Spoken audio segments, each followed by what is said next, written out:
একটা দুটো তিনটে চারটে পাঁচটা লুচিতে কি হবে রে? আরও দেয়া হবে, তুই কাজ স্টার্ট কর, 5টা দিয়ে স্টার্টিং।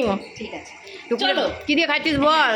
এই সন্ধ্যাবেলা শুরু হয়ে গেছে আমাদের থার্ড রাউন্ড না ফোর্থ রাউন্ডে খাওয়া দাওয়া। হ্যাঁ, বিকালবেলা একটুখানি চানাচুর আর চা চিবিয়ে গেছিলাম, আর মেলাতলা গিয়ে একটু ফুচকা ঘুগনি খেলাম, আর এখন লুচি টুচি নিয়ে বসেছি। আরে বাবরে, এটা খেয়ে দেনি, আবার রাতে কিছু ইচ্ছে করলে। আরে কি দিয়ে খাচ্ছিস বল? হ্যাঁ, এখানে আছে লুচি, এখানে পনির ছোলার ডাল, এখানে সিমুই, এখানে আলুর দম আমার মতন আলু, আর এখানে হচ্ছে বেশি না 4টে মিষ্টি নিয়েছি। বেশি খেতে পারি না তো সেই জন্য। আর এই 5-6টা লুচি নেবো, বেশি খেতে পারি না। ডায়েটিং করছি না, আমি ডায়েটিংয়ে আছি না সেই জন্য। একটু রোগা হয়ে গেছিস বাপু। সত্যি না, ওই জন্যই তো রোগা হয়েছিস। চপ করে, ওই জন্য রাতে বেশি খাওয়া উচিত না। ডায়েটিং করবো তো সেই জন্য অল্প করে একদম খাও। টেস্টি।